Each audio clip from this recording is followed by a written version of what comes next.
எல்லாரும் ஓடி வந்திருக்கணும்ல, ஜனாதிபதியை பார்த்த உடனே கூட்டம் ஓடி வந்திருக்கணும்ல. யாருமே இல்லாம அந்த கூட்டத்திலிருந்து ஒருத்தர் மட்டும் வந்து பேசும்போது, ஒரு திரைப்பட இயக்குனரா எனக்கு இது நாடகமோ முன்கூட்டியே திட்டமிடப்பட்டதோங்கிற மாதிரி சந்தேகம் வந்து எனக்கும் பார்த்த உடனே கண்டிப்பா அது இந்த நகைச்சுவையை போடணும்னு சொல்லித்தான் நான் தேடினேன். தேடி போட்டு அந்த நகைச்சுவை எடுத்து போட்டு இந்த மோன் உள்ளையும் சரி நாங்கள் நிறைய இதை பார்த்துட்டோம்னு சொல்லி சரி சரி நாங்களும் வரவேற்கிறோம். நாங்களும் இந்த தேசத்துக்குள்ள இனப்பாகுபாடற்ற ஒரு இலங்கை தேசத்துக்குள்ள தமிழ் தேசிய இனமாக எங்களோட உரிமைகளை எங்களோட திறமை சார்ந்த நிலையில நாங்கள் வாழத்தான் நாங்களும் விரும்புகிறோம். நாங்களும் எப்போவுமே எங்களோட அப்பா அம்மா எங்களோட தாத்தா பாட்டி ஒரு யுத்தத்துக்குள்ள வாழ்ந்துட்டுனா நான் அந்த யுத்தத்துக்குள்ள இருந்து பயணிச்சு கொண்டு இருக்கிறேன். யுத்தத்தின் விளைவுகளுக்குள்ளால பயணிச்சு கொண்டு இருக்கிறேன். என் அடுத்த தலைமுறையாவது யுத்தம் இல்லாத உலகத்துக்குள்ள வாழணும், யுத்தம் இல்லாத தேசத்துக்குள்ள மகளாகணும் நானும் விரும்புகிறேன். ஸோ இனப்பாலவன் சொல்ற அரசியலை தான் நாங்களும் விரும்புகிறோம். இலங்கையை பொறுத்த முஸ்லீம் சகோதரர்கள எண்ணங்கள் எப்படி இருக்குன்னு சொன்னால், அவர்கள் உரிமை சார்ந்து பெரிய எண்ணங்கள் அவர்களிடம் இல்லை. அவர்கள் தங்களோட பொருளாதாரத்தை பாதுகாத்தா சரி, நாங்கள் பொருளாதார ரீதியாக ஸ்டேபிளாக இருந்தால் சரின்னு தான் கடந்த காலங்களுக்குள்ள செய்யப்பட்டவர்கள். இப்போ அரசாங்கத்தை நினைஞ்சு பொருளாதார தேவைகளை நிறைவேற்றி கொடுறோம் என்ற அவர்களோட உயர்ந்தபட்ச ஒரு தேவையாகவும் இருந்தது. 2009 வரைக்கும் மோதல் வந்து சிங்கள தமிழ் மோதலாக இருக்கும்போது முஸ்லீம் மக்களுக்கு அது பெரிய பிரச்சனையாக இருக்கு. ஏன்னா இலங்கையை பொறுத்தவரை முஸ்லீம்கள் தங்களை ஒரு தமிழர்கள் இருந்து வேறுபட்ட ஒரு தேசியமாக அடையாளப்படுத்தப்பட்டதாக தாங்கள் உரிமைக்காக போராடணும் வந்தார்கள். ஏன்னு சொன்னால் அந்த கலவரத்தில் பாதிக்கப்பட்டது அவர்கள கடைகள் அடிக்கப்பட்டது, அவர்களோட தொழில் நிறுவனங்கள் அனைத்து உடைக்கப்பட்ட போது அவர்கள் படிச்ச பிள்ளைன்னு சொல்லிச்சுது. யார் தங்கட கடை வந்து உடைச்சோன்னு சொன்னா தங்கட வேலை செய்தவர் அண்ணன் தான். ஒரு சிங்கள ஆள் தங்கட கடை வேலை செய்தவர், அந்த கடையில் வேலை செய்தவராக வந்து என்ன செய்யுது தங்கட கடையில அடிச்சதுன்னு சொல்லி.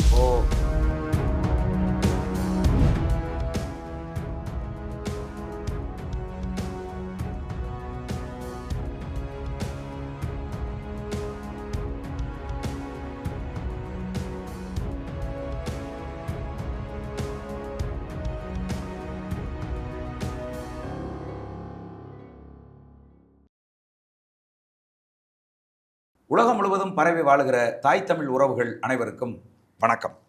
இன்றைக்கி நம்முடைய சோழன் சொல்வீச்சு வலையொலியில் அரசியல் கட்டுரையாளர் மதிப்புக்குரிய ஐவி மகாசேனன் அவர்களை சந்தித்து ஈழத்தில் இன்றைக்கு நடந்து கொண்டிருக்கக்கூடிய சமகால அரசியல் விவகாரங்கள் குறித்து பேச இருக்கிறோம்.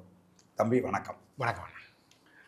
இப்போ சமீபத்தில் பொங்கல் நிகழ்வு தமிழர் நிலப்பரப்பில் வழமை போல் வந்து கொண்டாடப்பட்டுச்சு. ஆனால் இந்த தடவை என்ன சிறப்பு அப்படின்னு பார்த்தீங்க அப்படின்னு சொன்னால், இலங்கையினுடைய ஜனாதிபதி அனுரகுமார திசநாயக தமிழர் நிலப்பரப்புக்கு சாலைகளில் நடந்து மக்களோடு மக்களாக வந்து அவர் அந்த பொங்கலுக்கான அரிசியை தனது கரங்களாலே வந்து அள்ளி போடுற காணொளிகளை எல்லாம் பார்க்க முடிஞ்சிச்சு. இது ஒரு அரசியல் நாடகமா இல்லை தென்னிலங்கை அரசியலில் ஏற்பட்டிருக்கக்கூடிய மாற்றத்தின் அடையாளமா? சோழன் செல்வீச்சு நேயர்களுக்கு தைத்திருநாள் வாழ்த்துக்களை கூறிக்கொள்கிறேன். இது வெளிப்படையான ஒரு அரசியல் நாடகம். அதாவது நாங்கள் தமிழகத்துக்கு இது புதுசு இல்லை. தமிழகம் இதை அந்த பொங்கல் நாடகங்களை அதிகம் பார்த்த ஒரு தேசம். ஸோ இது புதுசு இல்லை. ஸோ இது வந்து வெறுமனவே இது கடந்த காலங்கள் நடந்திருக்குது. கிட்டத்தட்ட நினைக்கிறேன் ராயபக்சாக்கள காலங்கள்லையும் சின்ன ராயபக்சா, அதாவது நாமல் ராயபக்சா இப்படி என்னை வடக்குக்கு வருவதும் பொங்கல் விழாக்களில் மையமாக கொண்டு செயற்படுறதும் ஒரு இயல்பான விஷயம்தான். இது அனுரா அலைன்றது மேலே நாங்கள் அனுராண்ட அரசியல் எப்படி பார்க்கணுங்கன்னா ஒரு ஜனரஞ்சகத்தை அதிகம் காட்டுற தன்மை. நாங்கள் எனக்கு எங்கே இதில் கவலை இருக்குன்னு சொன்னால், நாங்கள் அதிகம் ஈழத்தமிழர்களை பொறுத்த வரைக்கும் அதிகம் தென்னிந்தியா தமிழ் சினிமாக்களை பார்த்து தென்னிந்திய அரசியலை சூழலை புரிஞ்சு கொண்ட ஒரு சமூகம். அந்த சமூகமும் இந்த அதாவது அனுராண்ட நாடகத்தை அல்லது அனுராண்ட அரசியல் போலித்தனத்தை ஒரு வியப்பாக பார்க்குறதான் ஆச்சரியமாக இருக்குது. ஏன்னு சொன்னால் எங்கள்கிட்ட அதிகம் நாங்கள் இந்த தமிழ் சினிமாவுக்குள்ளே நாங்கள் நிறைய அரசியல் எப்படியெல்லாம் நாடகங்கள் போடப்படுவதென்றதெல்லாம் பார்க்குறாங்க. கிட்டத்தட்ட நான் அண்மையில் ஒரு நகைச்சுவையான ஒரு விஷயம் நான் என்ற முகநூலில் பதிவு செய்து நான், அதாவது தென்னிந்திய ஊடகங்களே அந்த நியூஸ் கொஞ்சம் மேன்மைப்படுத்தப்பட்டது. அதாவது இலங்கை ஜனாதிபதி அனுரகுமார திசநாயக்கா வாகனத்தில் போகிறார், ஒரு இடத்துல சனம் நிற்கும் போதும் ஒருவரை கூப்பிட்டு கதைக்கிறது, எளிமையாக எல்லோட கதைக்கிறார் என்ற விஷயம் தென்னிந்திய ஊடகங்கள்லையும் அவர் வந்து அவருடைய செய்தியாக்கப்பட்டிருந்தது. அவருடைய கல்லூரி நண்பர், நான் அவரே பேர் சொல்லி அழைத்து கூப்பிட பேரும் ராயான்ற ஒரு கொமெண்ட் நேம் அதை விடுவோம். நான் இதை பார்க்கும்போது எனக்கு ஆம்பளை படத்துல விசாலும் ரம்ஜாகிருஷ்ணனும் ஒரு பிரச்சாரத்துக்கு போற சூழல்ல ரம்ஜாகிருஷ்ணனை விசால் சொல்லுவார், அப்படி ஒரு பேரை சொல்லி கூப்பிட்டு தென்னை மரம் அப்படி இருக்குது காய்ச்சிட்டோன்ற கேட்க சொல்லி அதுக்கு ஒரு விசால் சொல்ற வழக்கம். அந்த பேர் கொமன் பேர், அது ஊர்ல கண்டிப்பா எல்லாருக்கும் இருக்கும். வீட்டில் எல்லாட்டையும் தென்னை மரம் இருக்கும். அந்த அடிப்படையில் தான் கேட்டுன்ற மாதிரி நானும் அப்படிதான் பார்த்தேன். ஸோ எங்களுக்கு தமிழ் சினிமா பார்த்த எங்களுக்கு இவர் செய்யறது இன்னொரு வேடிக்கையாக தான் இருந்தா. இதுல உண்மை பொய்யன்றதுக்கு அப்பால அந்த ஜனரஞ்சக அரசியலை சாதுரியமா செய்ய தெரிந்த ஒரு சாமானிய மனுஷனாக அனுரா இருக்கிறார். இல்லை, இப்போ நான் உங்களை கேட்குறேன், அதில் என்னன்னா அது திட்டமிட்ட நாடகமா இல்லை இயல்பா நடந்ததுன்னு நினைக்கிறீங்களா? இல்லை, என்னுடைய எண்ணங்களுக்குள்ள இது ஒரு என்ன சொல்றது, செயற்படுபொருள், செயற்கையாக செயற்படுத்தப்பட்டதாக இருக்கலாம், அல்லது அதுக்கு ஒரு தேவை இருந்திருக்கலாம். ஜனரஞ்சகத்தை வெளிப்படுத்துறார். அவர் ஜனரஞ்சக அரசியல் வெளிப்படுத்த எளிமையானவர், அல்லது இன்னைக்கு நாங்கள் சொல்ற மாதிரி அவர் மக்கள் எண்ணங்களை புரிஞ்சு கொண்டவர்னு சொன்னால் எனக்கு பயங்கர மனக்கவலை. என்றால் இந்த மக்கள் அவரோட சேர்ந்து, அதாவது வெளிவடக்கு மக்கள் அவரோட சேர்ந்து போட்டோ எடுக்கணும், நடந்து போறார், ஒரு ஜோக்கிங் போய் போட்டோ எடுக்கணும்ன்ற விஷயம்.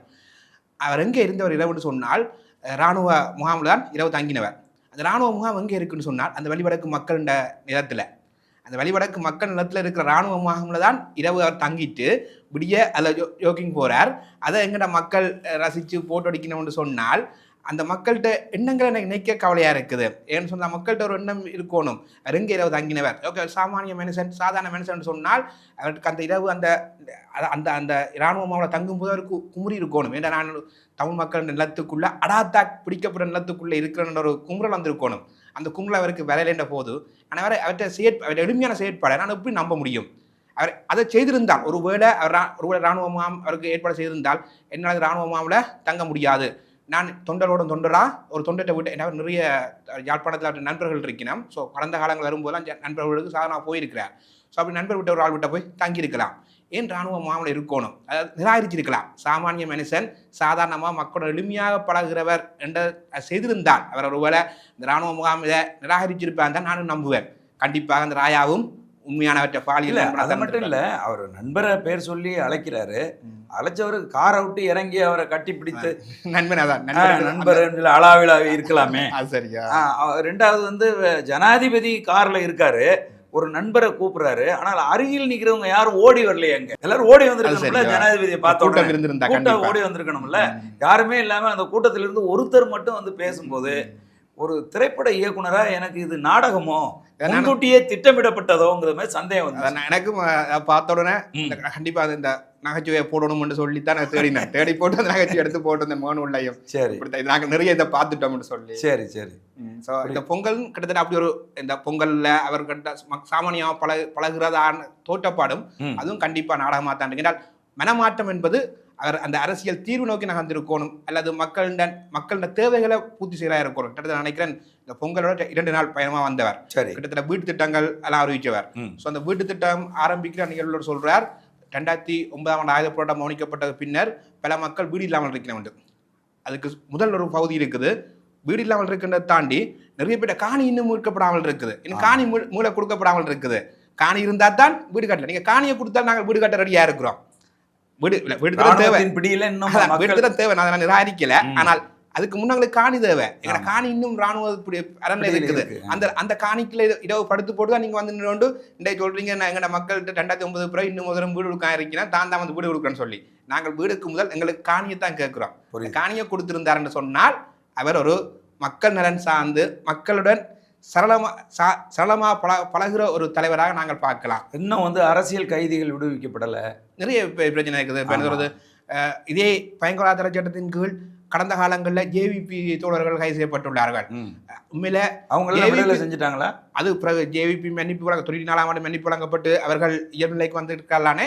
அதை தாண்டி பிறகு ஜேவிபி தோழர்கள் மட்டும் இல்லை, நான் சொல்றது 2000 அரசியல் செயற்பாடுகள்லயே ஜேவிபி ஒரு ஆயுத இயக்கமாக இருக்க கைது செய்யப்பட்டது மட்டும் இல்லை, பிற்பட அரசியல் செயற்பாடுல 2024 அனுரகுமார திசாநாயக்கா வெற்றி பெறும் வரைக்கும் எத்தனையோ போராட்டங்களை ஜேவிபி தோழர்கள் கைது செய்யப்பட்டுள்ளார்கள் பயங்கரவாத தடை சட்டத்தின் கீழே. அன்றைய காலங்களில் இந்த பயங்கரவாத தடை சட்டத்தை தான் கடுமையா எதிர்த்திருந்தவர் அனுரகுமார திசாநாயக்கா. இன்றைக்கு வந்து 1.5 வருஷம் ஆயிட்டுது, இன்னும் பயங்கரவாத தடை சட்டத்துக்கு நீக்கிற பாடு தெரியலை. அவர் இன்னொன்று புதுசாக கொண்டு வரார், PTSA என்று சொல்லி பயங்கர எதிர்ப்பு சட்டம் உண்டு, புதிய சட்டவரைவு உண்டு. அந்த சட்டவரைவு எப்படி சொல்லணும்னு சொன்னால் அது இன்னும் இதை விட பயங்கரமாக வேற அரசாங்கத்துக்கு எதிராக கதைக்கிறது, அப்படி சில விடயங்களை இன்னும் இறுக்கமாக்க பார்க்குது. ஸோ ஆட்சிக்கு வருவர்கள் ஆட்சி அதிகாரத்துக்கு வந்தாப்புல அந்த கதிரையை எப்படி பாதுகாக்கலாம், அந்த கதிரை சொகுசு அவர்களை மிகுந்த ஒரு வன்மமானவர்களாக தான் மாட்டுதுன்னு நினைக்கிறேன். இப்போ நீங்கள் பொதுவாக வந்து பார்த்தீங்கன்னா தென்னிலங்கை அரசியல்வாதிகளை பொறுத்தளவில் சிங்களர்கள்னே எடுத்துக்கலாம். சிங்களர்களுடைய மூலதனமே இனவாதம் தான். இனவாதத்தை முன்வைத்து தான் இந்த இலங்கையில் அவ்வளோ பெரிய சிக்கல்கள் உருவாச்சு. ஆனால் அனுரகுமார திசாநாயக ஆட்சிக்கு வந்ததுக்கப்புறம் இனவாதமற்ற இலங்கை அப்படின்னு ஒரு முழக்கத்தை முன்வைக்கிறார். இதை எப்படி நீங்கள் பார்க்குறீங்க? இது வந்து கிட்டத்தட்ட நினைக்கிறேன், ஆமாம், இது வந்து வடக்கு கிழக்கு மக்களினுடைய இன உணர்வை, இன எழுச்சியை மழுங்கடிக்கிற ஒரு தந்திரோபயமா இது? நிச்சயமா நினைக்கிறேன். என்னுடைய ஆசிரியர் திருநாக்கரசர் கடைக்கிற சொல்கிற விஷயம் இது சிங்கள மயமாக்க நிகழ்ச்சி நிரல்னு சொல்லி ஒரு வகையில் ஒரு சிங்கள மயமாக்க நிகழ்ச்சின்றார். என்று சொன்னால் அவர் இனவாதமற்ற முழக்கத்தை விட்டாலும் அந்த முழக்கம் செயற்பாட்டு என்ன வடிவம் தான் இருக்குது, பிரச்சனை இருக்குது. கிட்டத்தட்ட நினைக்கிறேன் சமகாலம் நான் அந்த தைப்பொங்கல் நிகழ்வுக்குள்ளேயே நிற்கிறேன். என்று சொன்னால் அண்மையில் அவர் உரையாடலானே கிட்டத்தட்ட இப்படி இனவாதமற்றது இனவாதம் கடந்த செயற்பாடுலாம் சொல்கிற அனுரகுமார நாயக்காவே சொந்த நிலத்துக்கு போராடுற, அதாவது தையிட்டியில் ஒரு ஆக்கிரமிக்கப்பட்ட ஒரு பௌத்த விகார கட்டப்பட்டு இருக்கிற நிலத்தில் தங்களை சொந்த நிலத்துக்காக போராடுற மக்களை பார்த்து அனுரகுமார நாயக்கா இந்த கடந்த 2 நாளுக்கு முன்னே சொல்லிக்கிற விஷயம் என்னென்னு சொன்னால் அவர்கள் உண்மையான காணிக்காரர்கள் அல்ல, அவர்கள் வெறுவனவே இனவாதத்துக்காகத்தான் போராடுறார்கள்னு சொல்லி ஒரு ஜனநாயக ரீதியில எங்க சொந்த நிலத்துக்காக போராடுற மக்களை பார்த்து அவர் சொல்ற வாசகம் தான் இன ரீதியான ஒரு இன துவேஷம் என்று சொல்ல வார்த்தையை சொல்ல வரார். அப்ப அவருக்கு அந்த அவர்கிட்ட இனப்பாரவாட்சம் பண்றதுக்கான வரவிலக்கணம் வேறுபடுதுன்னு நான் நினைக்கிறேன். ஏன்னு சொன்னால் அவர் ஒரு மக்களோட உரிமை போராட்டத்தை தான் இனத்தோஷமா பார்க்கிறாருன்னு சொன்னால் அப்ப அவர்கிட்ட இனப்பாரபட்சமற்ற அரசியல் என்றது எங்க இருக்குது? ஒருவேளை அவர் நான் நினைக்கிறேன் அவர் மக்கள் தங்களுடைய உரிமைக்காக போராடக்கூடாத ஒரு சூழலைத்தான் அவர் இனப்பாரபட்சமற்ற ஒரு அரசியல் என்று சொல்லி வகுக்கிறாரோ தெரியல. அப்ப அவற்ற முழக்கங்கள் செயற்பாடாக வரணும்.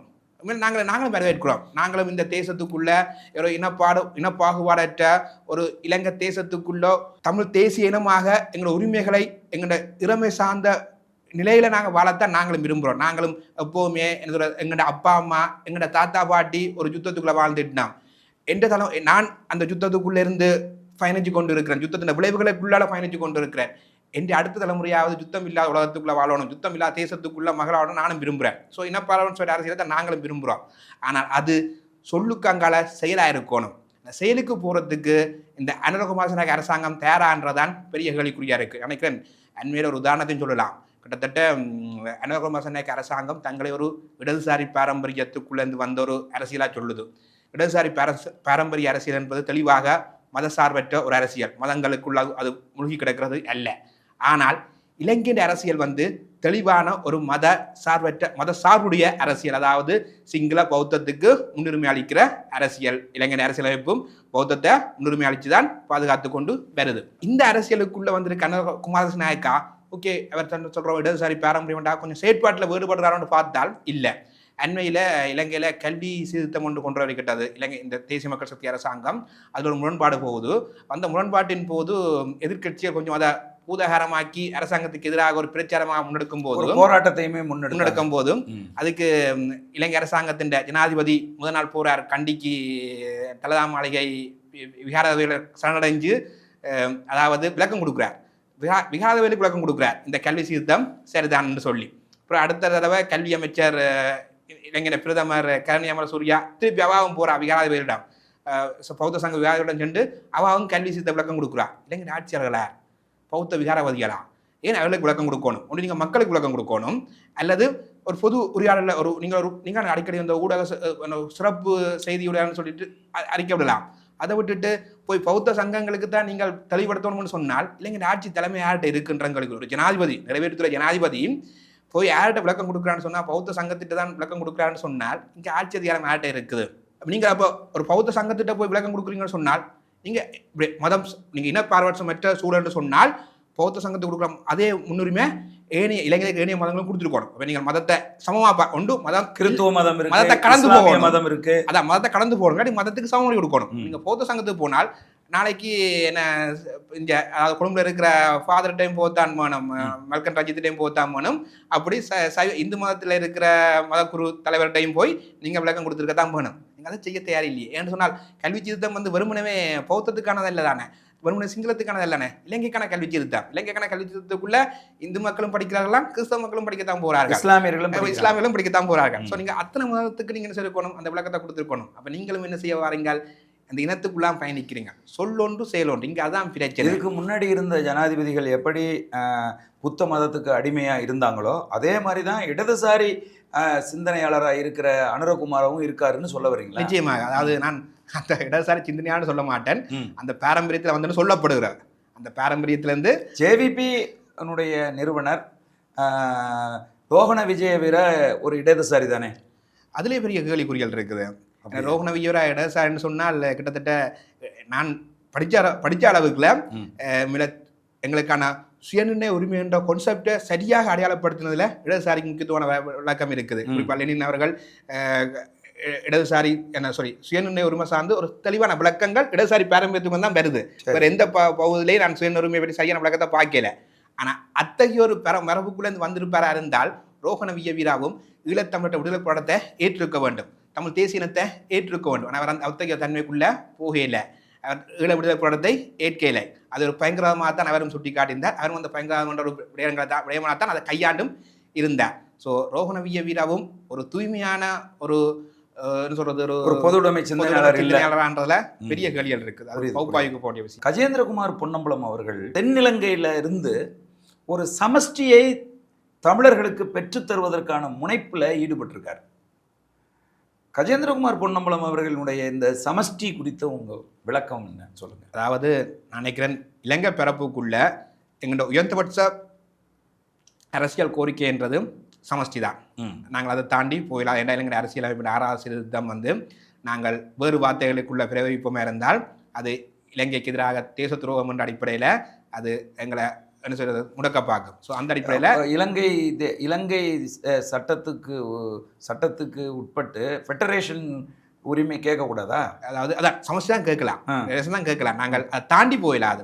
அந்த அடிப்படையில் எங்களோட உயர்ந்தபட்ச கோரிக்கை சமஸ்டி தான் கேட்கலாம். அந்த சமஸ்டியோட கோரிக்கையை தான் கஜேந்திரகுமார் அவர்கள் முன்வைக்கிறார்கள். அதில் குறிப்பாக உண்மையில அதான் நாங்களும் இது இன்றைக்கு கஜேந்திரகுமார் மட்டும் முன்வைக்கிற கோரிக்கை இல்லை. இது கிட்டத்தட்ட நான் நினைக்கிறேன் எங்களோட அதிகார பகிர்வு சார்ந்த உரையாடல்கள் வந்து கிட்டத்தட்ட 1830களிலேயே குறிப்பாக பிரித்தானியா எங்களோட ஆளும் போதே பிரித்தானியாண்ட ஒரு அதிகாரி ஒருவர் இலங்கையின் நிர்வாகத்தை பற்றி சொல்லும் போதும் இலங்கைக்கு பொருத்தமான நிர்வாகம் ஒரு சுவிஸ் மாதிரியான ஒரு கூட்டாட்சி தத்துவம் தான் இலங்கையோட பல்லின சமூகத்துக்கு பொருத்தமானு சொன்னார். அதுக்கு ஆனால் அது பெரிய அளவில் ஒரு பெரிய ஒரு இடைவெளியை புரியல, ஜஸ்ட் ஒரு உரையாடல் மட்டத்தோட நின்று அவர் தொழிற்சங்க ஆலோசகராக இருந்தவர். அந்த கருத்தை அவர் முன் வச்சிருந்தார். பிறகு 1940களுக்கு முன்னமே இலங்கையின் முன்னாள் பிரதமர், அதாவது இலங்கையின் இனவாத வடிவத்தின் ஒரு ஆரம்ப கத்தானும் சொல்லலாம், எஸ்டோல்ஜாடி பண்டாநாயக்கா தனிச்சிங்கள சட்டத்தை கொண்டு வந்தார். அந்த எஸ்டோல்ஜாடி பண்டாநாயக்கா என்ன செய்திருக்கிறான்னு சொன்னால், இலங்கை காலனித்துவத்துக்குள்ள இருக்கும்போது பிரித்தானியான காலனித்துவக்குள்ள இருக்கும்போது யாழ்ப்பாணத்துக்கு வந்து முதல் சமஸ்டியை பற்றி சொன்ன மனுஷன் வந்து எஸ்டோல்ஜாடி பண்டாநாயக்கா தான். ஆனால் பிற்படவர் ஆட்சி அதிகாரத்துக்கு வரும்போது தன்னுடைய ஆட்சி அதிகாரத்தை பாதுகாக்கிறதுக்காக இனவாதத்தை தூக்கியிருந்தார், ஒட்டி ஆட்சியை பாதுகாத்திருந்தார். அது வேறு விஷயம். ஸோ அது இந்த ஒரு நீண்ட கால பிறப்பு. தமிழ் பிறப்புக்குள்ள எங்கே இந்த சமஷ்டி என்ற, அதாவது நாங்கள் தென்னிலங்கை கதைக்கும் போது நாங்கள் சமஷ்டியை கதைக்கல. நாங்கள் இப்போ ஒன்றுபட்ட இலங்கைக்குள்ள வாழ விரும்பினாக்களா ஜிஜி பொன்னம்பலம், அதாவது குறிப்பாக எஸ்டோல்ஜி பண்டநாயக்க சமஷ்டி பற்றி கதைக்கும் போது ஜிஜி பொன்னம்பலம் அவர்கள் ஒன்றுபட்ட இலங்கைக்குள்ள 50க்கு 50 சொல்லி கோரிக்கொண்டு இருந்த காலம். அதுக்கு பிறகு எங்கே நாங்கள் சமஷ்டியை பற்றி உரையாட வாரம்னு சொன்னால் 1949களில் தமிழரசு கட்சி, இன்றைய அதாவது வளைஞ்சு போரடியாக இருக்கிற தமிழரசு கட்சியின் ஆரம்ப பேரே சமஷ்டி கட்சி. 1949 உருவாக்கும் போது அதுக்கான கட்சிக்கு பேர் சமஷ்டி கட்சின்னு தான் அழைக்கப்பட்டிருந்தது. ஸோ அதில் அரசியல் கொள்கையும் சமஷ்டியாக தான் இருந்தது. ஸோ எங்களோட சமஷ்டி வேளாண்றது இந்த வேளாறு அந்த சமஷ்டியாக முடியாதுன்ற சூழலில் தான் சமஷ்டி கேட்டு எங்களால் சமஷ்டி தரப்போகிறது இல்லை. அந்த சமஷ்டிக்குள்ளே எங்களுக்கு 1958களில் ஒரு இனக்கலவரம் என்ற பேரில் ஒரு இன அழிப்பு, அப்புறம் 70களில் இனக்கலவரம் என்ற பேரில் ஒரு இன அழிப்பு சொல்லி தொடர்ச்சியாக இந்த நாங்கள் சமஷ்டி கேட்டுக்கொண்டிருக்கையே எங்கள் மீது இன அழிப்புகள் நிகழ்ந்து கொண்டிருந்தது. அந்த சூழலில் தான் 1976களுக்கு பிறகு இளைஞர்களின் உத்வேகமும் அதிகரித்த சூழலில் கட்சிகள் சமஷ்டி கொள்கையை கைவிட தயாராகுது. ஒரு தனித்தமிழீழ பிரகடனம் என்பதை 1976 ஆண்டு வட்டுக்கோட்டை தீர்மானத்தில் முன்வச்சினார். தந்தை செல்வ நாயகம், ஜிஜி பொன்னம்பலம் போன்ற எங்கள் மூத்த தலைவர்களாம் சேர்ந்து அந்த வட்டுக்கோட்டை தீர்மானத்தோட தனித்தமிழ பிரகடனத்தை முன்வச்சிருந்தார்கள். ஆனால் அதுக்கு பிறகு ஆயுத போராட்டம் அந்த ஒற்றை கொள்கையுடன் பயணிச்சுது. ஆனால் அந்த ஒற்றை கொள்கையோட பயணிக்கும் போதும் சில பேச்சுவார்த்தைகள் என்ற களங்களுக்குள்ள ஒரு இறமைமிக்க பொருந்திய ஒரு கூட்டாட்சி தத்துவத்துக்குள்ள தான் பேச்சுவார்த்தை உரையாடலுக்குள்ள விடுதலை புலிகளும் நகர்ந்திருந்தார்கள். அது வரலாறு.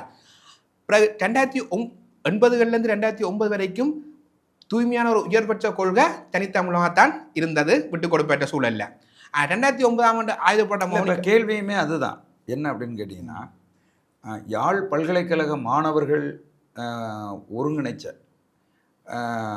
தமிழ் தரப்பில் இருக்கக்கூடிய அரசியல் கட்சிகளெல்லாம் ஒருங்கிணைச்சு ஒரு 13 அம்ச கோரிக்கையை முன்வைத்த போது அதில் தனி ஈழம் ஒன்று தான் தீர்வு என்கின்ற கோரிக்கை இல்லை என்பதற்காக அதில் கைச்சாந்திட மறுத்த கஜேந்திரகுமார் பொன்னம்பலம் இல்லை அது இன்றைக்கு சமஷ்டியை முன்வைக்கிறாரே, என்ன நிர்பந்தம் இருக்கு, என்ன காரணம்? இல்லை அது நினைக்கிறேன் அதில் சின்ன மாற்றம் திருத்தம் உண்டு. அந்த அந்த உரையாடலுக்குள்ளே இருந்த ஒரு மாணவன் நானும் தான். சரி, என்னென்னு சொன்னால் அது 13 அம்ச கோரிக்கை. அந்த மேலே நான் பல இடங்களையும் சொல்லியிருக்கிறேன். அந்த 13 அம்ச கோரிக்கையை வடிவமைச்சதில் தமிழ் தேசிய மக்கள் முன்னணிக்கு ஒரு பாரிய பொறுப்பு இருக்குது. ஆனால் அதில் பிறகு எங்கே முரண்பாடு வந்தேன்னு சொன்னால் கிட்டத்தட்ட இன்றைய உரையாடலாம் ஐக்கிய ராஜ்யம். ஏன்னா ஐக்கிய ராஜ்யம் 2015 உரையாடி கொண்டு வர்ற விடயம். ஸோ ஐக்கிய ராஜ்ய இடைக்கால வேலையை நாங்கள் நிராகரிக்கிறோம் என்ற விஷயத்தை அதில் சேர்க்கணும்னு சொல்லி கஜேந்திரகுமார் தமிழான முன்னணி அதில் முரண்பட்டு கொண்டு வந்தது. ஆனால் ஏனைய தரப்பு தமிழிசை கட்சி, ஜனநாயக தமிழ் தேசிய கூட்டணி, அன்று விக்னேஸ்வரன் உள்ளிட்ட அவங்க எல்லாம் அதை எதிர்த்துச்சினா அது இல்லை அப்படின்னு சொல்லக்கூடாது. என்றால் தமிழிசை கட்சி அதுக்கு உழைச்சது, ஐக்கிய ராஜ்யத்துக்கு உழைச்சது தமிழிசை கட்சி தான். தமிழிசை கட்சியை நிராகரிக்கிற செயற்பாடு, தமிழிசை கட்சிக்கு எதிராக செயற்படுற செயற்பாடு கூட இருக்கும். அதனால் அதுக்கு நாங்கள் உடன்படைகிறேன்னு சொல்லி அது நாங்கள் ஒரு பெரும்பான்மை என்ற எண்ணங்களுக்கு பெரும்பான்மை தீர்மானம் அடிப்பில் அதாவது பல்கலைக்கழக மாணவ ஒன்றியமும் அந்த ஐக்கிய ராஜ்யத்தை நிராகரிக்கிற விஷயத்தை அதை போடுறது. ஐக்கிய ராஜ்யத்தை நிராகரிச்சதுல மாணவர் ஒன்றியத்தின் கருத்து என்னவா இருந்துச்சு? இல்லை அதுதான் எனக்கு பெரிய நாங்களும் அந்த நிமிஷத்தை ஏற்றுக்கொள்ளணும். என்ன நாங்களும் இப்போ 2015ஆம் ஆண்டு 18ஆம் ஆண்டு பீரியட்ல இந்த ஐக்கிய ராஜ்ய இடைக்கால வரவு வரும்போது அதை எதிர்த்தவர்கள். அது சொல்வாக பாராளுமன்ற என்ன பல்கலைக்கழகத்துக்குள்ள பெரிய மாநாடுகள் வச்சினாங்க, அது பற்றின ஒரு விளக்கங்கள்லாம் செய்தாங்க, கருத்துரைகள் செய்தாங்க. ஆனால் பிற்பட ஒரு கூட்டு தீர்மானம் ஒன்று வரும்போது அந்த ஐக்கிய ராஜ்யத்தை நீக்கணும்னு சொல்லி ஒரு விஷயத்தை சேர்க்கணும்னு சொல்லும் போதும் அது ஏனைய கட்சியாளர் உடன்படாத போதும் பல்கலைக்கழக மாணவ ஒன்றியமும் அது அவர்கள் ஜஸ்ட் ஸ்பெசிலேட் பண்ணினார்கள், எல்லாரும் கூட்டு சேரதுக்கு ஸ்பெசிலேட் பண்ணார்கள் என்ற அடிப்படையில் அந்த கூட்டுக்குள்ள பெருந்தாயான தீர்மானம் இதுதான். அடுத்து அந்த அறிக்கையிலையும் தெளிவாக இருக்குது என்று சொன்னால் முதலாவது விஷயமே, அதாவது இணைந்த வடக்கு கிழக்கின்ற ஈழத்தமிழர்கின்ற சுய இறைமையும் சுயநிர்ணய உரிமையும் பாதுகாக்கக்கூடிய ஏற்பாடுகள்னு சொல்லி முதலாவது விடயமாக இருக்குது. அந்த முதலாவது விடயம் அது இருக்கும்போது பிரெயின் ஐக்கிய ராஜ்யத்தில் நாங்கள் நீக்கோன்னு சொல்லுவான் என்று நாங்களும் அதில் ஒரு பின்வாங்குற தன்மை தான் இருந்தது. ஆனால் இன்றைக்கு அன்றைய காலத்து தமிழ் தேசிய மக்கள் முன்னணின்றது கொஞ்சம் என்ன சொல்றால் பெனதான் வெட்டினால் விழுவோம், வெட்டினால் அதாவது அப்படி இல்லாமல் போயிடுவோம், நாங்கள் பெனமாய் தான் இருப்போம், வளைய மாட்டோம்ன்றதுல உறுதியாக இருந்தார்கள். அந்த வளைவின்மையாக காரணத்தான் அவர்கள் அந்த இடத்துல விலகி போனார்கள். ஆனால் இன்றைக்கு அதே தமிழ் தேசிய மக்கள் முன்னணி சில இடங்களை வளைய ரெடியாக இருக்கிறேன். காரணம் நான் நினைக்கிறேன் சில ரியாலிட்டியை புரிஞ்சு ஓட்டினேன். ஏன்னு சொன்னால் எல்லாம் கஜேந்திரகுமார் பொன்னம்பலம் மீது வைக்கிற குற்றச்சாட்டு என்னன்னா, தமிழ் மக்கள் வைக்கிற குற்றச்சாட்டு அவருக்கு கொழும்புல சிங்களவர்களோடு இணைந்து நிறைய பொருளாதார வியாபாரங்கள் போக்குவரத்து, அதனால அவர் மிரட்டப்பட்டிருக்கிறாரு. நான் அப்படி எதிர்பார்க்கிறேன். என்று சொன்னால் கஜேந்திரகுமார் பொன்னம்பலம் அவர்கள பாரம்பரிய வேளாறுன்றது பெரிய வேளாறு இருக்குது. ஸோ இப்படி பொருளாதாரத்துக்குள்ளே சுருங்கி போய் நின்று கொண்டு தமிழ் மக்களை விற்கக்கூடிய ஒரு நிலைக்கு அவர் செல்வாரான்ற கேள்விக்குறி இருக்குது என்று சொன்னால் நான் நம்புகிறேன். இல்லை இப்போ அப்படி என் தலைமுறைக்கு என் போன்ற தலைமுறைக்கு ஒரு தமிழ் தேசியம் அரசியலை உயிர்ப்புடன் வச்சு நாங்கள் மறக்கக்கூடாது. உயிர்ப்புடன் வச்சிருந்ததில் தமிழ் தேசிய மக்கள் முன்னணிக்கு ஒரு பெரிய வங்கி இருக்குது. என்று சொன்னால் 2010-20 அந்த பீரியட்டுக்குள்ள தமிழ் தேசிய கூட்டமைப்பு தொடங்கினது அது முழுமையாகவே இலங்கை அரசாங்கத்துடன் அடிபணிஞ்சு போகிற சூழல் இருந்தது. அந்த சூழலில் தமிழ் தேசியம் உயிர்ப்புடன் போகின்றதுக்கும் தமிழ் தேசியம் என்னென்ற ஒரு எதிர்ப்பரசியலை முன்னிலைப்படுத்தினதில் தமிழ் தேசிய மக்கள் முன்னணி ஒரு பெரிய ஒரு பங்கு இருக்குது. ஆனால் அதே தமிழ் தேசிய மக்கள் முன்னணி சில பிற்பட 2020 ஆட்சிக்கு வந்த பிறகு என்ன செய்தார்கள் என்றதையும் கேள்விக்குறி இருக்குது. அதெல்லாம் நிறைய பேருக்கு தமிழ் தேசிய மக்கள் வெறுப்பும் பெற தொடங்கிட்டது. ஏன்னு சொன்னால் எதிர்ப்பரசியலை சிறப்பாக செய்திருந்தார்கள். எதிர்ப்பரசியல் பெர்ஃபெக்ட், அதாவது குற்றங்களை சுட்டி காட்டுறதும் அதை செய்யலைன்னு சொல்றதையும் பெர்ஃபெக்டாக இருந்தார்கள். ஆனால் ஆட்சி அதிகாரத்துக்கு வந்த பிறகு, அதாவது நான் நினைக்கிறேன் 2020க்கு முன்னால் ஒரு ஆசனத்தை தந்து பாருங்கோ, நாங்கள் என்ன செய்கிறோம்னு காட்டுங்க பாருங்கன்னு சொல்லி தமிழ் தேசிய மக்கள் பிரச்சாரம் செய்து வச்சுது. கிட்டத்தட்ட 2 ஆசனம் கொடுக்கப்பட்ட 2019 கஜேந்திரகுமார் செல்வராஜா பொன்னம்பலம் வரைக்கும் 2 பேருக்கு கிடைச்சது. 2 பேருக்கு கிடைச்ச பிறகு சொன்னார்கள், எங்களுக்கு 2 பத்தாது, எங்களுக்கு 18 வேணும்ட்டாங்க. அப்போ இதான் முதல் 1 காணும்னு சொன்னாக்கள், இப்போ 2 பத்தாது 18 தான் வந்தா செய்வோம்னு சொல்றீங்கன்னு சொன்னால் அங்கே என்ன நடந்ததுன்னு எங்களுக்கு பெரிய ஒரு அங்கே தமிழ் தேசிய மக்கள் அங்கே சறுக்கிட்டு தமிழ் தேசிய மக்கள் குறிப்பாக எதிர்ப்பரசியலில் முன்னணியாக இருந்த தமிழ் தேசிய மக்கள் அப்புறம் தாங்களும் ஒரு அந்த அதிகாரத்தில் ஒரு பகுதியாக வந்தா பிறகு இந்த போராட்டங்களை கூட கொஞ்சம், அதாவது 2020 வரைக்கும் ஒரு போராட்டங்களை முன்னிலைப்படுத்தின ஆக்கள், போராட்டங்களை முன்னிலைப்படுத்தி செயற்பட்ட ஒரு தரப்பு 2019 2 பார்லிமெண்ட் உறுப்பினராக வந்தா பிறகு அத்தகைய ஒரு வீரியமான போராட்டங்களை செய்கிறதுக்கான களத்தை அவர்கள் திறக்கல. அது பிறகு ஒரு வாய்ப்பு வந்தது. ஏன்னா அவர்கள் பார்லிமெண்ட் உறுப்பினர்கள் அந்த அடிப்பில் கொஞ்சம் ஒரு முன்னிட்டு செயற்படலாம். ஏன்னா பார்லிமெண்ட் உறுப்பினர்களுக்கு ஒரு சில சிறப்பு சலுகைகள் இருக்குது. அந்த சலுகைகளுக்குள்ளால அவர்கள் பயணிச்சிருக்கலாம். அவர்கள் அப்படி பயணிக்க தயாரில்லை. அவர்கள் சேஃபாக கொஞ்சம் நகர தொடங்கிட்டோமோன்ற. இப்போ கேள்வி என்னன்னா, கஜேந்திரகுமார் பொன்னம்பலம் இப்போ தமிழ்நாட்டுக்கு வந்தார். இங்கே இருக்கிற அரசியல்வாதிகளெல்லாம் சந்தித்து சமஷ்டிக்கு ஒரு அழுத்தம் கொடுக்கணும் அப்படின்னாரு. இப்போ ஐரோப்பிய நாடுகளில் சுற்றுப்பயணம் பண்ணிகிட்ருக்காரு. இப்போ நம்முடைய கேள்வி என்னென்னா, 13வது திருத்த சட்டம், அதாவது ஒற்றை ஆட்சியின் கீழே தமிழர்களுக்கு கொஞ்சம் அதிகாரம் கொடுங்க அப்படின்னு சொல்கிறதையே ஏற்காத அனுர அரசு எப்படி சமஷ்டியை ஏற்கும்? இதான் பிரச்சனை. என்ன சொன்னால், சுமந்திரன் அணியும் தமிழ் மக்களுக்கு செய்த பிரச்சனை சொன்னால் ஐக்கிய ராஜ்யம் நிராகரிக்கப்படுறத ஒரு விஷயம். அந்த ஐக்கிய ராஜ்யத்தை சரத்வீர சாரா நிராகரிக்கிறார். சரத்வீர சாரா கடுமினவாதி, அந்த சிங்கள பௌத்த கடுமினவாதி. அந்த சிங்கள பௌத்த கடுமினவாதியும் ஐக்கிய ராஜ்யம் நிராகரிக்கிறார். ஆனால் ஐக்கிய ராஜ்யம் ஒன்று நாங்கள் சொல்கிறோம், ஐக்கிய ராஜ்யம் பௌத்தத்துக்கு முன்னுரிமை கொடுக்குது, வெளிப்படையாக கொடுக்குது பௌத்தத்துக்கு முன்னுரிமை. அப்படிப்பட்ட, அதாவது எங்களுக்கு ஒன்றுமே இல்லை, இதோட சொட்டு கொஞ்சம் ஒரு பிராந்தியம் மட்டம்னு சொல்லி ஒரு குறிப்பிட்ட ஒரு பகுதி இருக்குன்னு நினைக்கிறேன். அந்த குறிப்பிட்ட பகுதி கூட வரக்கூடாது தான் கடுமினவாதம் உழைக்கும். அப்போ அதில் மாட்டுக்கிறது இல்லை. ஆனால் என்ன பிரச்சனை, அதுக்காக நாங்கள் சில விட்டு கொடுப்புலாம் போயிட்டோம்னு சொன்னால் நாங்கள் ஓகே இப்படி கடுமினவாதம் இதைத்தான் சொல்லும், கடுமினவாதம் இப்படி தான் கதைக்கும் என்று சொல்லி போட்டு நாங்கள் கொஞ்சம் விட்டு கொடுப்புடன் போட்டோம்னு சொன்னால் நாங்கள் ஓகே நாங்கள் அதினவாதம் கதைக்குது, அப்போ எங்களுக்கு ஒட்டி ஆட்சிக்குள்ள ஒரு தீர்வை தாங்கன்னு கேட்போமே இருந்தால் அதுவும் இல்லாதான் போகும். இப்போ நாங்கள் எந்த அளவுக்கு உயரமான கோரிக்கையில் வைக்கிறோமோ எங்களுக்கு அதுதான் எங்களுக்கு பலம். அந்த உயரமான கோரிக்கை வைக்கும் போது தான் எங்களுக்கு ஒரு சாதாரணமற்ற ஒரு தீர்வாது கிடைக்கிறதுக்கு வரும். ஆனால் சாதாரண தீர்வு நாங்கள் விரும்பலாம். அது அடுத்த பிரச்சனை. அடுத்து இன்னொன்று, எங்கள்கிட்ட இப்போதைக்கு முந்தித்தாங்களுக்கு ஏகபிரேத்தம்னா தமிழ்கிட்ட எங்களை ஈழத்தமிழ் அரசியல் பொறுத்த ஏகபிரேத்தம் இருந்துச்சு. இப்போ அப்படி இல்லை. இப்போ ஒரு முரணான 2 தரப்பு பயங்கரமாக ஃபைட் பண்ணுற தரப்பு இருக்குது. ஒரு தமிழ் தேசிய மக்களும் இருக்குது, தமிழ் அரசு கட்சியும் இருக்குது. இப்போ தமிழ் தேசிய மக்களும் எந்த அளவுக்கு அந்த கொள்கையில் உயர்ந்தபட்சம் நிற்கணுமோ, சமஷ்டி என்றதில் இணைந்த வடகிழக்கு அடிப்படையிலான ஒரு சுயநல உரிமை வலியுறுத்துகிற சமஷ்டியை வந்து அவர்கள் உயரமாக வலியுறுத்தணும். கிட்டத்தட்ட வலியுறுத்தி அன்றைய கிட்டத்தட்ட தமிழகத்துக்கு வந்திருக்கணும். இன்றைக்கு ஐரோப்பாவியத்தில் புலம்பெயர் சமூகத்தின் ஆதரவு திரட்டுறதுக்கு உழைக்கணும். ஸோ அந்த ஒரு பலமான ஒரு வெளிசக்தி ஆதரவை திரட்டுற ஒரு வியூகத்தை வைத்து கொண்டிருக்கணும். இந்த சூழலில் தமிழரசு கட்சி வந்து கிட்டத்தட்ட ஐக்கிய ராஜ்யத்துக்கு இங்கே போகிற தன்மை தான். ஏன்னா தமிழரசு கட்சியின் பொதுச் செயலாளர் சுமந்திரன் அவர்கள் ஐக்கிய ராஜ்யத்தில் வரைவு தன்னுடைய வரைவாக ஒரு எண்ணங்களுக்கு இருக்கிறதால அந்த வரைவை எப்படியாவது நடைமுறைப்படுத்தணும்னா அவர் துடிக்கிறார். ஸோ அப்போ எப்படியோ ஐக்கிய ராஜ்ய வரைவை தான் அவர் சப்போர்ட் பண்ண போகிறேன்னு சொல்லும் போதும் இது அவருக்கு ஒரு வாய்ப்பு. நான் நம்புகிறேன் தமிழ் கட்சிக்கு ஒரு வாய்ப்பு. ஏன்னு சொன்னால் தமிழ் தேசிய மக்களுடைய பலமாக குரல் எழுப்புறதுன்றது ஒரு பேரம் பேசுவோம். தமிழ் கட்சி பேரம் பேசலாம். ஏன்னு சொல்லிட்டு நான் 8 பேர் தான் வச்சுக்கிறேன். இப்போ நான் உங்களுக்கு நான் இதுக்கு என்னத்துக்கு ஐக்கிய ராஜ்யத்துக்கு சப்போர்ட் பண்ணுறேன். ஆனால் ஐக்கிய ராஜ்யத்துக்கு என்ன செய்யணும், குறைஞ்ச ஒரு உயர்ந்தபட்ச ஒரு தீர்வு, உயர்ந்தபட்சம் மீன்ஸ் ஒரு ஓரளவுக்காவது தமிழ் மக்கள் ஏற்றுக்கொள்ளக்கூடிய ஒரு தீவிர பொதியை அதுக்குள்ள இருக்கணும். அப்படி அந்த தீவிர பொதியை அதுக்குள்ள இல்லாட்டியும் என்ன நடக்கும்னு சொன்னால் தமிழ் தேசிய மக்கள் தன் பலத்தினூடாக எங்களை இருப்பத்துறை அழிச்சு விட்டுரும். எங்களை இருப்பு அழிஞ்சுன்னு சொன்னால் நாங்கள் ஒரு அரசாங்கத்தில் இணங்கி போகிற தரப்பு இல்லாமல் போயிடும் என்ற ஒரு பேரம் பேசல செய்கிறதுக்கான களம் இப்போ இருக்குது. ஆனால் அந்த பேரம் பேசல செய்வினமாரெல்லாம் கேள்விக்குறியிருக்கு. ஏன்னா கடந்த கால வரலாறு அத்தகைய ஒரு அனுபவத்தை தெரியல.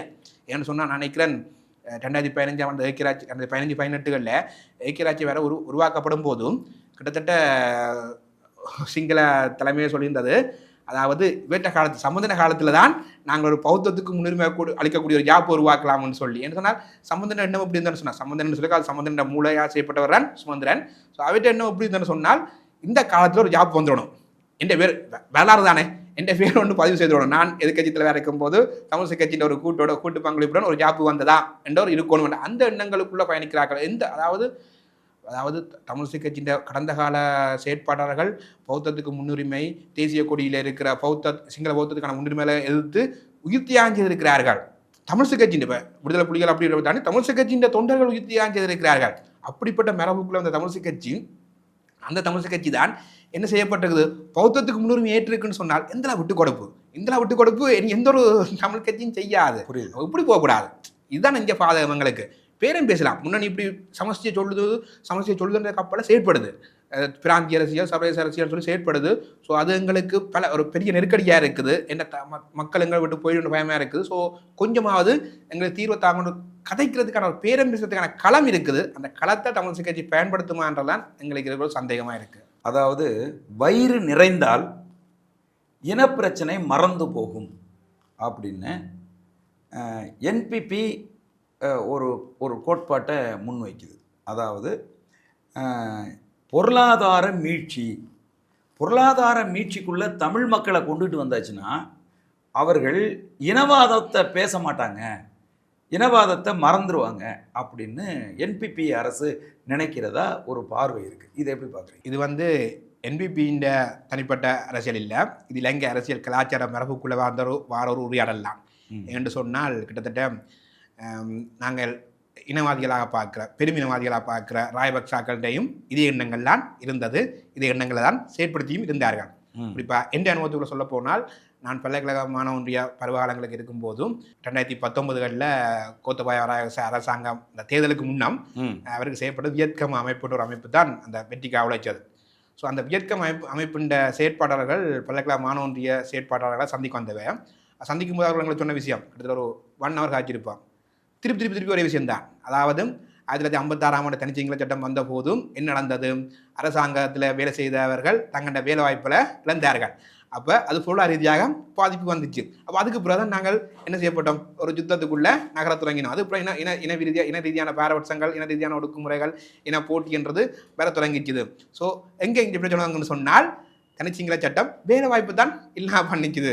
வேலை வாய்ப்பு இல்லாமல் பண்ணால்தான் உலக பிரச்சனை ஒரு ரைக்கத்தான் திருப்பி இயக்க அமைப்பு சொல்லிச்சுது. ஆனால் பல்கலைக்கழக மாணவ ஒன்றியமாக நாங்கள் தெளிவுபடுத்தணும். இல்லை அதாவது அது இப்போ தனிச்சிங்கள சட்டம் வெறுமனவே வேலை வாய்ப்பு மட்டும் இல்லாமல் பண்ணல, எங்களுடைய மொழி உரிமை இல்லாமல் பண்ணிச்சுது, எங்களோட வாழ் உரிமை இல்லாமல் பண்ணிச்சுது. அப்படி நிறைய பிரச்சனை இருக்குது. கல்வி அதான் அந்த பிரச்சனை. இளைஞர்கள் ஆயுதம் இந்த போராட்ட சூழலுக்கு போனோம்னா கல்வி உரிமை பாதிக்கப்பட்டதால் தான். மற்றபடி வெறுமனவே அவர் வேலையே இல்லை. ஸோ கல்வி உரிமை பாதிக்கப்பட்டால் இளைஞர்கள் ஆயுதம் இந்த சூழலுக்கு போனது. நாங்கள் எவ்வளோ விளக்கத்தை சொன்னாலும் அது திருப்பி அந்த 56 தனிச்சிங்கள சட்டம் போனது வேலை வாய்ப்பு இல்லாமல் போனதான் அவர்கள் இருந்தார்கள். ஸோ இது கிட்டத்தட்ட ஒரு என்ன சொல்றது, தென்னிலங்கை நிகழ்ச்சிகளுக்குள்ளே இருக்கிற விஷயம். அப்போ நான் அவர்கள் விளக்கமாக சொன்ன விஷயம் கிட்டத்தட்ட 2018 இலங்கையில் ஒரு இனக்கலவரம் ஒன்று வந்தது. அதாவது சிங்கள முஸ்லீம் இனக்கலவரம் உண்டு. ஸோ அந்த இனக்கலவரத்துக்குள்ளே தான் முஸ்லீம் சகோதரர்கள் ஒரு பெரிய கடந்த கால வரலாற்று பிள்ளை உணர்ந்திருந்தார்கள். நான் முஸ்லீம் ஸ்கூல் ஒன்றில் படிப்பிச்சது அந்த பிள்ளைன்னு சொல்லி கொல்லப்பட்டுச்சுது. அதாவது இப்போ அவர்கள் முஸ்லீம் எங்கள் இலங்கையை பொறுத்த முஸ்லீம் சகோதரர்கள எண்ணங்கள் எப்படி இருக்குன்னு சொன்னால், அவர்கள் உரிமை சார்ந்து பெரிய எண்ணங்கள் அவர்களிடம் இல்லை. அவர்கள் தங்களோட பொருளாதாரத்தை பாதுகாத்தா சரி, நாங்கள் பொருளாதார ரீதியாக ஸ்டேபிளாக இருந்தால் சரின்னு தான் கடந்த காலங்களுக்குள்ள செய்யப்பட்டவர்கள். பொருளாதாரத்தை அரசாங்கத்தை இணைஞ்சு பொருளாதார தேவைகளை நிறைவேற்றிக் கொள்றோம் என்ற அவர்களோட உயர்ந்தபட்ச ஒரு தேவையாகவும் இருந்தது.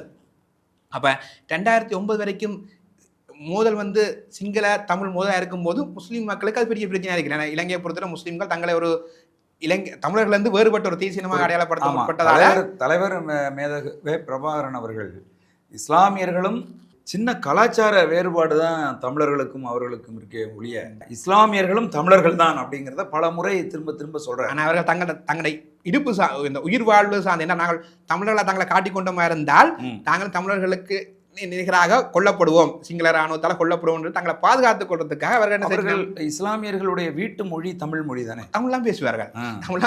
ஆனால் தங்களை தனியாக தேசியமாக அடையாளப்படுத்திக் கொண்டு தங்களை பாதுகாப்புக்காக வந்தார்கள். அவர்களுக்கு அது சேஃபாக இருந்தது. அதில் மாட்டுக்கத்தில் பொருளாதார ரீதியாக தாங்கள் ஸ்டேபிள். கிட்டத்தட்ட நான் கொழும்பு இளைஞர் கொழும்புக்கு போனோம்னா கொழும்புல பெரிய பிசினஸ் எல்லாம் அது முஸ்லீம். நீங்க என்ன சொல்றீங்க, 2018 முதல் முறையா நாங்கள் தமிழர்கள் உணர்ந்தார்கள். ஏனென்று தாங்கள் உரிமைக்காக போராடணும் உணர்ந்தார்கள். ஏன்னு சொன்னால் அந்த கலவரத்தில் பாதிக்கப்பட்டது அவர்கள கடைகள் அடிக்கப்பட்டது, அவர்களோட தொழில் நிறுவனங்கள் அனைத்து உடைக்கப்பட்ட போது அவர்கள் படிக்க பிள்ளைன்னு சொல்லிச்சுது. யார் தங்கட கடை உடைச்சோன்னு சொன்னா தங்கட வேலை செய்த ஒரு அண்ணன் தான், ஒரு சிங்கள ஆள் தங்கட கடை வேலை செய்தவர். அந்த கடையில் வேலை செய்தவரை என்ன செய்யுது, தங்கட கடையில எரிச்சதுன்னு சொல்லி. அப்ப அந்த அளவுக்கு போகும்போது தான் விளங்கினார்கள். இல்லை எங்களுக்கு பொருளாதாரம் இருப்பு எப்போவுமே நாங்கள் அடி வாங்கி இது அழிக்க வேண்டிய சூழல் இருக்குது. ஒரு நாங்கள் எங்களை உரிமையை நாங்கள் பாதுகாத்திருந்தால் இன்றைக்கு இந்த ஒரு பொருளாதார ரீதியான எங்கள் மீதான வன்முறை நடந்திருக்கான ரியாலிட்டியை புரிஞ்சு கொண்டார்கள். அந்த புரிதல் இன்றைக்கு வரைக்கும் இருக்குன்றது கேள்விக்குறி. ஆனால் ஒரு புரிதல் ஒன்று அங்கே ஏற்பட்ட சூழல் ஒன்று இருக்குது. வெறுமனே பொருளாதார ஸ்டேபிள் எங்கள்ட இருப்பை பாதுகாத்துக்கொள்ளாது. எங்களுடைய அரசியல் உரிமை பாதுகாக்கப்பட வேண்டும். எங்களுடைய அரசியல் உரிமை தான் எங்களுடைய அனைத்து தன்மையும். எங்களுடைய அரசியல் உரிமை எங்களை மொழி உரிமையை பாதுகாக்கும், கல்வி உரிமையை பாதுகாக்கும், வாழ் உரிமையை பாதுகாக்கும். ஸோ எனக்கு என்ன ஃபுல்லாக தந்துட்டு ஓகே எங்களை விட நான் நினைக்கிறேன் எனக்கு வேலை வாய்ப்பு தரணும், எனக்கு ஒரு வேலை ஸ்டேபிள்னால் என் காணி உரிமைக்கு நான் கதறி கொண்டிருக்கேன். என் காணி உரிமை பறிக்கப்படுது. ஓகே நீங்கள் வேலை வாய்ப்பு தந்துட்டீங்க. என் நிலத்தில் ஆக்கிரமித்து பௌத்த விகாரையில் கட்டுறீங்க. நாங்கள் பௌத்தரை நேசிக்கிறோம். நாங்கள் பௌத்தரை ஒரு ஒரு ஒரு சிந்தனையாளராக பார்க்குறோம். நானும் எனக்கு புத்தரை நாங்கள் சிந்தனையாக பார்க்குறோம். அப்படி நாங்கள் ரசிக்கிறோம். ஆனால் நீங்கள் அதை எங்கள் மீது ஒரு ஆக்கிரமிப்பு பொருளாக கொண்டுறாங்க. பாவம். அதாவது அரண்மனையை விட்டுட்டு துறவரம் போன அவரை கொண்டு இன்றைக்கு நீங்கள் ஒரு ஆக்கிரமிப்பு கருவியாக பாவிக்கிறது புத்தருக்கும் கொதிக்கும். அதை நான் நம்புகிறேன். அப்படி அந்த சூழலில் நீங்கள் எங்கள்ட நிலங்களில் ஆக்கிரமிக்கிறதும் எங்கள்ட காணிகளுக்குள்ள உங்களோட இராணுவ முகாம்களை அமைக்கிறதும் எந்த கல்வி உரிமையை பறிக்கிறதும் சொல்லி எல்லாத்தையும் செய்து கொண்டு என் மொழி உரிமையை பறித்து கொண்டு நான் செய்து போட்டு உங்களுக்கு நான் வேலை வாய்ப்பு தான்னு சொன்னால் அது எங்களுக்கு ஸ்டேபிள் இல்லை. அப்போ பொருளாதார மீட்சி என்பது இனவாதத்துக்கு தீர்வு இல்லை. பொருளாதார மீட்சி கிடைச்சவரை இனவாத தீர்வு வராது. பொருளாதார மீட்சி பொருளாதார மீட்சி பற்றி உரையாடல் இலங்கை தன் பொருளாதாரத்தை பாதுகாக்கிறதுக்கு ஒரு உதவியாக இருக்கும். ஏன்னா பொருளாதார மீட்சி என்ற உரையாடல் கூடாக என்ன நடக்கும்னு சொன்னால் புலம்பெயர் வீடுகளை வர வைக்க பாக்கினான். புலம்பெயர் வீடு எங்கே இருந்து வரும்னு சொன்னால் அது ஈழத்தமிழர்கிட்ட தான் பெறும். ஈழத்தமிழர்லாம் புலம்பெயர் சக்தியாக பெரும் சக்தியாக இருக்கினான். ஸோ அந்த சக்தியை வரவழைச்சு இலங்கையை ஒரு ஸ்டேபிளாக கொண்டு வரதுக்கு பொருளாதார ஸ்டேபிளாக கொண்டு வரதுக்கு ஒரு முயற்சி செய்யணும் மொழிய. ஆனால் பொருளாதார முயற்சி எங்கள்ட இன உரிமையை தராது, எங்களோட தேசிய உரிமையை தராத நம்புகிறேன். அதாவது இலங்கையை கையாளுறது யாரு அப்படிங்கிறதுல 2 வல்லரசு நாடுகளுக்கு போட்டியாக இருக்குது. ஒன்று சைனா, இன்னொன்று இந்தியா. இப்போ இந்த இந்தியா இந்த போட்டியில் இருக்கிறதன் மூலமாக தமிழ் தரப்பினுடைய பேரம் பேசுகிற சக்தி அதிகரிச்சிருக்கா? கிட்டத்தட்ட எங்களோட ஜியோகிராஃபிக்கலாக ஒரு புதுசாக அரசியலாக ஈழத்தமிழர்கிட்ட இருப்பு தான் இந்தியாவுக்கு தேவைப்படுது. அடுத்தது அந்த புவியியல் பலமான பொருந்தின நேரத்தில் இருக்கிறோம். ஆனால் இந்தியான வெளியுறவு கொள்கையை நாங்கள் மாற்றம் பெறுதுன்னு நம்புகிறேன். நாங்கள் சில கற்பனை மாதத்தில் இருந்துடக்கூடாதுன்னு நம்புகிறேன். ஏன்னா நாங்கள் கற்பனத்தில் இருந்துட்டோம். அதாவது நாங்கள் என்ன தமிழகமும் ஈழத்தமிழர்களும் ஒரே மொழி பண்பாட்டை பகிர்றதால அந்த மொழி பண்பாட்டுக்குள்ளால எங்களோட தொப்புள் கொடி உறவுக்குள்ளால இந்தியா அணுகும், எங்களுக்குள்ளாக தான் அணுக பார்க்கும் என்ற என்ன கடந்த வளரும் அதுதான் என்றால் இருந்துட்டோம். அது பெரிய ஏமாற்றம் ஆகிப்போம். அது ஏமாற்றமாக போச்சு. இந்த இன்றைக்கு அதாவது நரேந்திர மோடி அவர்கள் அரசாங்கத்தின் ஃபாரின் பாலிசி உண்மையில் ஒரு நாங்கள் பாராட்ட வேண்டிய விஷயம் தான். இந்தியா நிலையிலிருந்து பாராட்ட வேண்டிய விஷயம் ஒன்று தான் இருக்குது. என்று சொன்னால் கிட்டத்தட்ட அது எப்படி கையாளப்படுதுன்னு சொன்னால் இன்றைய தமிழகம் ஈழத்தமிழ் உறவுன்றது அப்படியே ஒரு பக்கம் வச்சு போட்டும் இன்றைக்கு நேரடியாக இந்தியா என்ன சொல்கிறது இந்தியாவும் தென்னிலங்கையும் அதாவது டெல்லியும் கொழும்பும் நேரடியாக உறவு கொள்கிற நிலைமை ஒன்று இருக்குது. ஏன்னு சொன்னால் அங்கேயும் பண்பாடு இருக்குது. அது குறிப்பாக மிலிந்த முறைகடா இலங்கையின் கடந்த இலங்கையின் முன்னாள் இந்தியாவுக்கான தூதுவராக இருந்தவர் மிலிந்த முறைகடா. இந்த மிலிந்த முறைகடா சரியா செய்துட்டார். என்ன சொன்னால் நாங்கள் என்ன சொன்னால் நாங்கள் தொப்புள் கொடி உறவு, நாங்கள் ஒரே கலாச்சாரம் அந்த வார்த்தைகளுக்குள்ள இருக்கும்போதும் கலாச்சார இரட்டை நாங்கள் தாய் மகன் உறவுன்ற மாதிரி பார்த்து கொண்டு இருந்தோம். அவன் சொல்லிட்டான் கலாச்சார இரட்டையர்கள் அந்த ஒரு வார்த்தையை கொண்டு வந்துட்டார். கலாச்சார இரட்டையர்கள் சொல்லி அதாவது இலங்கையும் இந்தியாவும் கலாச்சார இரட்டையர்கள் அப்படின்னால் நானையும் சமம் என்ற ஒரு உரையாடலுக்குள்ளே இரட்டையர் என்றால் சமம் என்ற உரையாடலுக்குள்ள கொண்டு வந்துட்டோம். எங்கே என்னன்னா பௌத்தத்துக்குள்ளால ஏன்னு சொன்னால் கிட்டத்தட்ட என்னுடைய ஒரு நெருங்கின நண்பர்களும் ஒரு ஆசிரியர்களும் சொல்லும் போது சொன்னார் கிட்டத்தட்ட இந்தியா நானும் என் அனுபவத்தில் இருக்கு. டெல்லியை பொறுத்தவரை இந்தியாவில் வட இந்தியாவை பொறுத்தவரை பௌத்தம் வேறு மதம் அல்ல. பௌத்தம் இந்து மதத்தில் ஒரு பிரிவு, இந்து மதத்துக்குள்ள இருக்கிற ஒரு கலாச்சார தொடர்பு தான் பௌத்தம் உண்டு. இளைஞர் அப்படி இல்லை, இளைஞர் பௌத்தம் வேறு. ஆனால் இங்கே இந்து மதத்துக்குள்ள ஒரு பிரிவாக தான பௌத்தம் இந்தியாவில் இருக்கிற அடிப்படையில் இளைஞர் பிரதான மதமும் பௌத்தம் அடிப்படையில் அந்த 2 பௌத்தமும் சேர பார்க்குது. புதுடெல்லி கொழும்பு உறவு பௌத்தத்துக்காக இணையாக பார்க்குது. ஸோ அந்த இணைவு ஓரளவுக்கு நடக்குன்னு சொன்னால் இன்றைக்கு நேரடியாக ஈழத்தமிழர்களை நகர்த்தி விட்டுட்டு இந்த பண்பாட்டு உறவுக்குள்ளால ஒரு கலாச்சார இரட்டையர்களாக தங்களை பேன்ற ஒரு தன்மை ஒன்று இருக்குது. அடுத்தது அரசுக்கு அரசு தான் தேவை. இந்த அரசும் ஒரு சமரசத்துக்குள்ளே போகணும்னா கிட்டத்தட்ட இந்தியாண்ட ஃபாரின் பாலிசியும் சைனாண்ட ஃபாரின் பாலிசியை கவுண்டர் பண்ணுறதான் இருக்குது.